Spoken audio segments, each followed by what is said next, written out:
No dia 24 de outubro de 2021, seria o aniversário de 125 anos de Emílio Miri Lopes. E no dia 16 de novembro de 2021, o aniversário de 105 anos de nascimento de Alice Mira, dois personagens muito relevantes para a história da psicologia aqui no Brasil. E, em alusão a essa data, a gente hoje conversa um pouquinho com o filho desses dois personagens, o Emílio, que vai falar um pouquinho sobre esse contato, né, com dois personagens tão importantes para a gente aqui na psicologia no Brasil.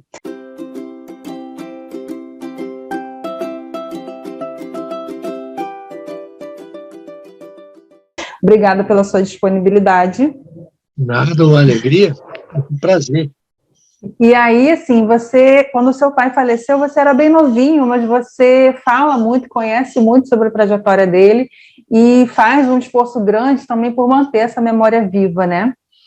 De onde que você trouxe, de onde que você adquiriu essas informações sobre o seu pai, sobre a trajetória dele na psicologia? Como é que foi a aquisição desse conhecimento aí? Vamos lá, Adriana. Inicialmente, a minha identificação, antes de Emílio Miri Lopes Filho, é como Emilito, né?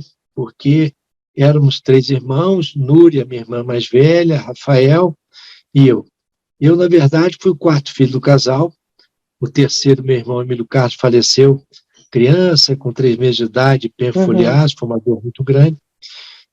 Meus pais tinham escolhido padrinhos para o terceiro filho.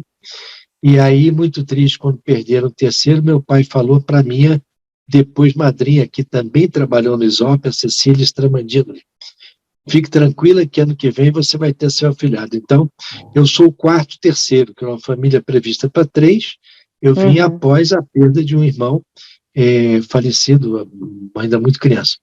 Veja, uma coisa assim bem interessante é porque nós em família falávamos espanhol, minha mãe uruguaia, meu pai é nascido em Cuba, mas tendo vivido muito tempo na Espanha. Eles se falavam em castelhano ou em espanhol e conosco falavam em português. Mas, muitas vezes, a gente também se falava em espanhol. Então, havia uma duplicidade, né, de idiomas. Nós tínhamos uma família muito nuclear, porque o trabalho de meus pais era sempre de manhã e de tarde no ISOP, né? Meu pai atendia em casa, vamos dizer assim, ele não teve o diploma dele médico reconhecido, mas ele trabalhava com atendimento psicoterápico, tinha alguns clientes, né? Então, isso me marcou assim pessoalmente, porque como consultório dentro de casa, o silêncio nessa área de sessões, o que acontecia? Era um apartamento Copacabana de sala, varanda e 3 quartos, né? Um quarto para mim e meu irmão, outro para minha irmã, Núria. Tinha um corredor onde ficava o telefone. Quando tocava o telefone, eu atendia, 372090.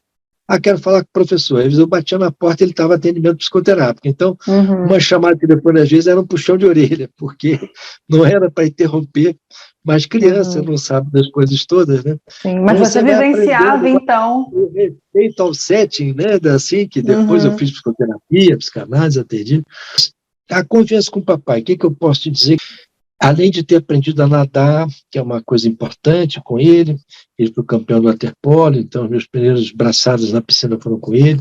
Eu sempre nadei de 30 a 70 anos, gosto de nadar quando posso. O seu pai criou um teste muito importante na psicologia, que foi o PMK, o Psicodiagnóstico Miocinético. O que você pôde acompanhar? O presente de mamãe para papai sempre era o PMK dos filhos, a gente fazia, né? Desde criança, de 5 até 10 anos. Depois teve um momento muito interessante, que eu tive uma crise existencial grande. Eu lembro que a mamãe fez tardiamente, depois dos meus 30 anos, uma vez o PMK, e aquilo era um presente para a gente, né, do teste. O que eu lembro, claro, é que o PMK foi usado para a seleção de motoristas no Rio de Janeiro, diminuindo muito, muito a incidência de acidentes, pelo boom da indústria automobilística, né? E também foi aplicado aos jogadores da seleção brasileira, Garrincha, Didi, Zagallo, Pelé. Isso, claro, era um impacto, eu era botafoguense, né? Meu pai era amigo do Oswaldo Aranha, e o Oswaldo Aranha deu um título de Botafogo, e eu enveredei por aí, estudava perto do colégio, assistia os treinos. Então, e tem outra coisa muito curiosa, mas que é importante registrar, é que eu estava na barriga da minha mãe, em 1950, que eu nasci em janeiro de 51, quando o Brasil e o Uruguai se confrontaram. Quando foi o segundo gol do Uruguai, a mamãe, ai, que subi, papai, quer morrer, mulher, enterrou ela na arquibancada. Em pleno Maracanã. aconteceu um lance gozado, porque um dia eu estava no Uruguai, eu tenho casa de família, da família de minha mãe, e aí ia jogar Argentina e Uruguai, né? Aí eu pus uma ideia na cabeça, hoje o Uruguai ganha da Argentina. Ia na rua em Montevidéu, falei, Uruguai ganha hoje. E ninguém me acreditava. Acabou ganhando, com menos jogadores. Aí eu falei, eu não disse? Parece que aquele grito de vitória, né, que o Uruguai ficou calado, e eu fiz a revanche contra a Argentina, mas aquele dia eu não sei explicar por quê.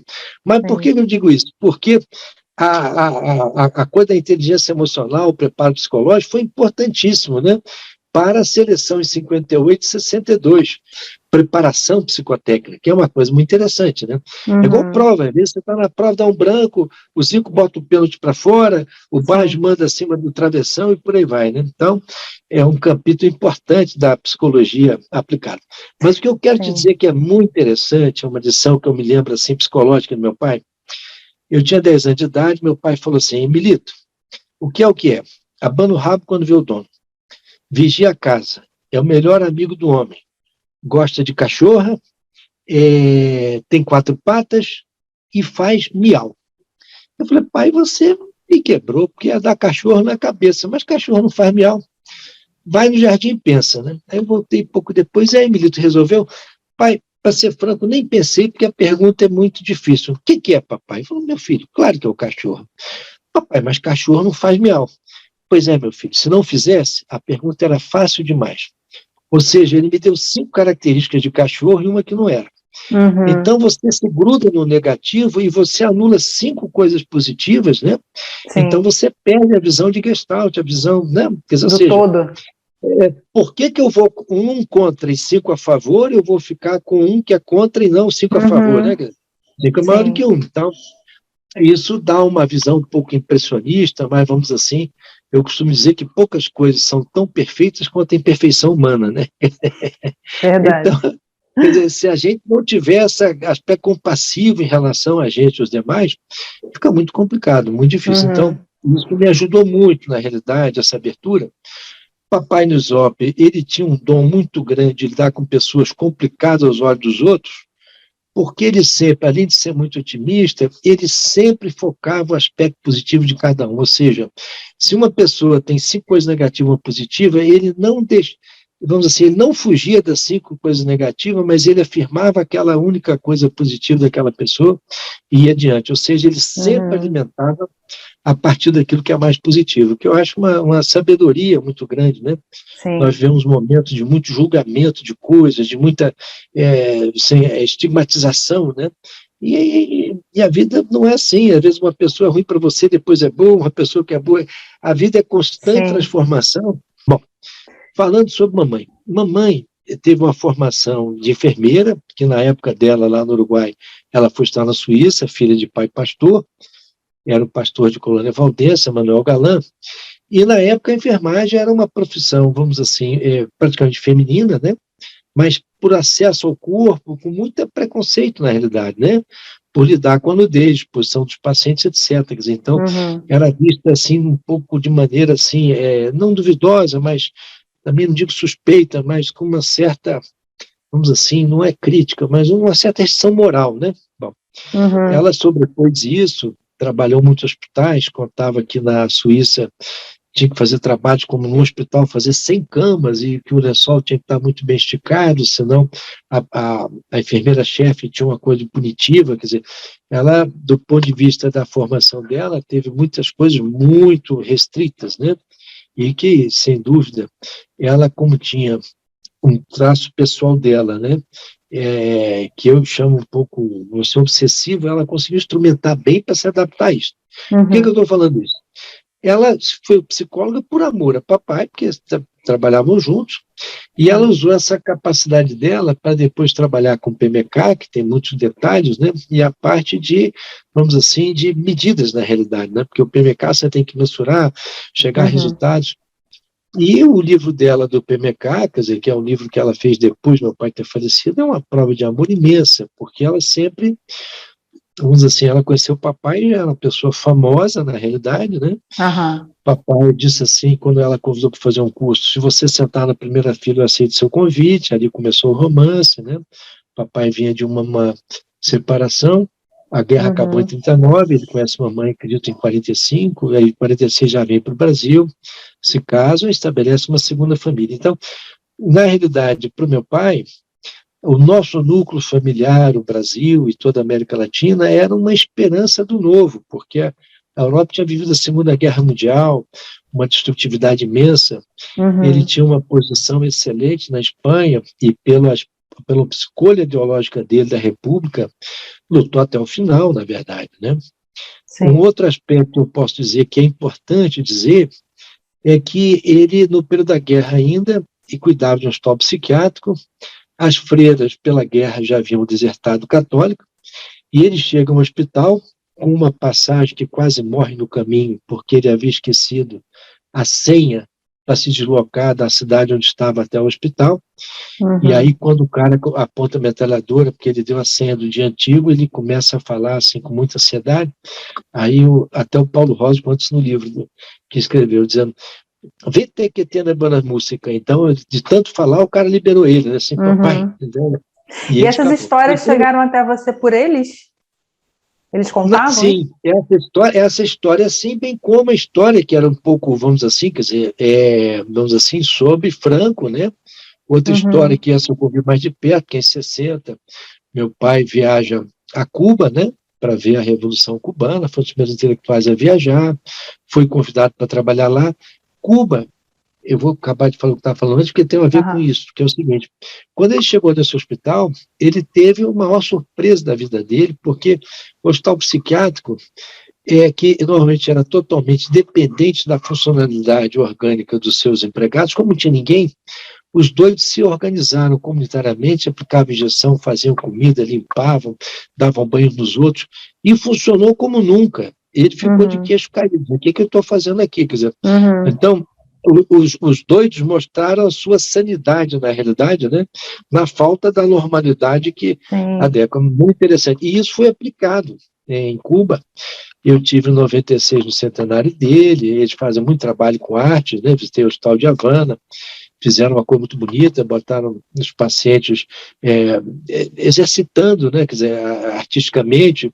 Era gozar, tinha um paciente, então, psiquiátrico, às vezes, no meio de se irritava, parava, daqui segundos voltava e continuava a dança. Mas esse aspecto ligou, né, como a Revolução Cubana, quer dizer, trazia o ideal de liberdade dos republicanos, e, inclusive, papai, no livro Os Quatro Gigantes da Alma, escreveu sobre o texto do amor, que foi um dos capítulos que o Fidel fala na Carta Amada dela sobre o amor e tal, né? Claro que era muito difícil para mim, porque você entende, eu nasci em 50, papai é de 96, né? Então, quando eu tinha 5 anos de idade, começando a ser gente, né? 55, meu pai já tinha aí seus 50, quase, peraí, de 96 para 55, 60 anos, quer dizer, é uma diferença de idade para ser meu avô, digamos assim, né? Sim. Então, coisas, por exemplo, eu não conseguia entender ainda o que é uma guerra por trás de uma pessoa, uma vida praticamente, claro que ele, certamente, dependendo da guerra, talvez tivesse separado da sua primeira esposa, que teve filhos, mas tinha uma dificuldade de comungar a atividade profissional dele, era uma pessoa que tinha uma cabeça diversa, né? E a pessoa vai amadurecendo, mas o que eu quero dizer é que não era uma coisa simples, né? Do ponto de vista prático, é aquela coisa, o gênio tem seus momentos de não tanta genialidade, né? Então, por exemplo, a mulher sempre tem um aspecto mais prático em casa, mas a mamãe tinha muito mais essa praticidade, né? E uma coisa um pouco, que era um pouco dividida, né? Quer dizer, a mulher cuida dos filhos, então, algumas coisas, quer dizer, às vezes eu até brincava um pouco assim. A gente sempre reclama de pai e mãe, né? Diz assim, poxa, mas eu foi órfão de papai, porque, na verdade, morreu muito cedo, né? Quer dizer, para mim, né? Sim. Com uma carga muito grande, né? Mas não pude viver em momentos muito importantes. Eu não tenho a menor dúvida que, como ele morreu em 64, antes da ditadura militar, e ele já tinha lutado contra o fascismo de Franco, e depois na Argentina, ele dirigia o hospital, eu creio, não estou certeza, que eu sei que era de Santa Fé, que depois homenageou, e aí vai um coronel, pede para visitar a unidade dele, mostra tudo, Aí quando chega no gabinete dele, ele abre a gaveta e pergunta: coronel, agora, por gentileza, que dia que eu vou visitar o seu quartel? Aí o coronel ficou assustado, ele puxa a carta de demissão e entrega, porque ele já sabia que o cara foi lá para inventar alguma coisa para desalojar. Então, antes de ser demitido, ele entregou a carta de demissão, né? Quando eu fui à Espanha, quem me contou esse lance foi um colega dele, da Sociedade de Neuropsiquiatria, disse assim para mim: tu papá era um atrevido. Ele questionava, né? Coisa assim. Que bom que ele era um atrevido, né? O quanto ele conseguiu produzir por causa disso. Agora, ele tinha uma doçura, quer dizer, por exemplo, do ponto de vista de... É claro que é diferente, são momentos diversos, né? Hoje você vive um certo de excesso de liberdade que complica muito certas coisas da relação familiar, né? Porque você não consegue, quer dizer, tem coisas que são, especialmente respeito, né? Que você vê, então a gente tinha aquela coisa assim de ter horário para dormir, hora do café da manhã, hora do dever de casa, isso foi muito útil, né? E mamãe era uma ambientalista, e eu brinquei uma vez dizendo, se meu pai fosse um objeto, seria um livro, e minha mãe seria um jardim, entendeu? Quer dizer, porque adorava o ambiente, cuidava de flores, as casas sempre floridas, quer dizer, era um cuidado. Quem conheceu as casas dela, tanto no Rio, apartamento, sempre muito grande. Agora, mamãe, na realidade, foi uma psicóloga, ela tinha um aspecto dela bastante capaz. Uma ocasião, ela foi viajar para, não sei se foi para a Rússia, um desses países, aí o DOPS, a polícia, falou, mas vem cá, aqui no seu passaporte você foi para Cuba. Ela falou, sim, é verdade, eu fui para Cuba, mas olha só, você não viu aí, eu fui também para o Canadá, eu fui para a Alemanha, eu fui para os Estados Unidos. É o cachorro ao contrário, né? O cara pescou o que queria. Aí o cara falou assim, a senhora parece muito com a minha mãe. Aí depois parou de implicar, né? Mas assim, falando ainda sobre a sua mãe, já que você está falando sobre isso, ela trabalhava fora, trabalhava no ISOP, né? No momento em que as mulheres ainda não trabalhavam muito fora. Juntos e voltavam juntos, na realidade. Então, como é que foi isso para vocês, filhos, numa época em que as mulheres não trabalhavam tanto assim fora? Não, olha, mamãe também dirigia carro, foi pioneira, né? Mamãe foi pioneira em muitas coisas, na realidade, né? Era uma época em que a mulher começava a ir para fora e, além disso, muitas vezes viajavam também, e à noite ainda, eu me lembro, mamãe toda enfeitada, perfumada, com batom, saía para palestras, conferências para acompanhar o papai. Vez ou outra eu ia, então vi papai de auditórios, palestras para 200 pessoas, não sei quantas pessoas, então eu tinha importância importada por ser filho do importante, né, que era meu pai. Mas isso também, de outro lado, dava uma confiança, entendeu, né? E é impressionante, quer dizer, como muitas vezes, depois vieram ocorrer coisas lá na frente, porque eu entrei para o trabalho espiritual, eu atendendo no consultório, uma ocasião, tinha certos momentos que eu ficava esquisito, não parece que sou eu que estou atendendo, como se eu fizesse coisas assim, sem que eu tivesse a certeza que era, dizia que era meu, né? Parecia que eu fazia, mas não era eu fazendo, tivesse sendo conduzido. Aí uma mãe de santo lá numa casa de saúde espírita falou, olha, o seu pai está aí colado com você, ele quer te ajudar, quer te guiar, você deve pegar uma folha de papel e deixar psicografar. Eu disse, não, eu adoro meu pai, mas agora para escrever eu quero escrever eu mesmo minhas próprias coisas. Né? Mas o que aconteceu? Em 1990, eu fiz um workshop de karma e meditação em São Paulo, e que tinha que fazer chover uma gota de gotas douradas sobre o sonho da sua vida, né? Pode ser uma tese, uma casa, etc., filhos, etc. E aí, eu sei que quando eu comecei a fazer essa meditação, eu chorei copiosamente, o que eu não pude chorar aos 13 anos, quando ele faleceu, porque eu tinha que, em Petrópolis, ouvir música clássica para conseguir chorar, eu fiquei tão entupido, a tristeza entupida, impactada, que eu não conseguia ter o alívio do choro, entendeu? Às vezes corria uma lágrima. E isso que eu não pude fazer aos 13 anos, eu fiz aos 39, entende?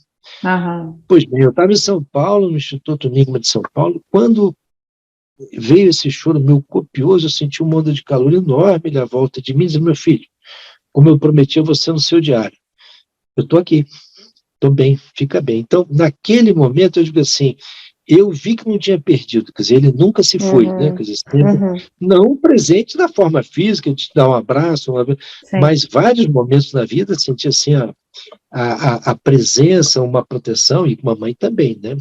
Especialmente quando eu faço alguma coisa esteticamente que não está de acordo, parece que alguém puxa a minha orelha e diz, não está bonito, arruma isso, faz assim. Tem coisas que são eternizadas. Tem uma coisa que eu gostaria de dizer, que dos últimos trabalhos de papai é sobre a necessidade da cooperação no trabalho versus a competição, e ele fazia muitas palestras para as empresas de São Paulo, como o ambiente de trabalho, às vezes, ele é perverso e ele impede crescimento até de empresas, indústrias, né? Então, que você tem que ter o trabalho coletivo e da cooperação mútua, né? Sem um brigando, que às vezes a empresa compete entre si mesmos, né?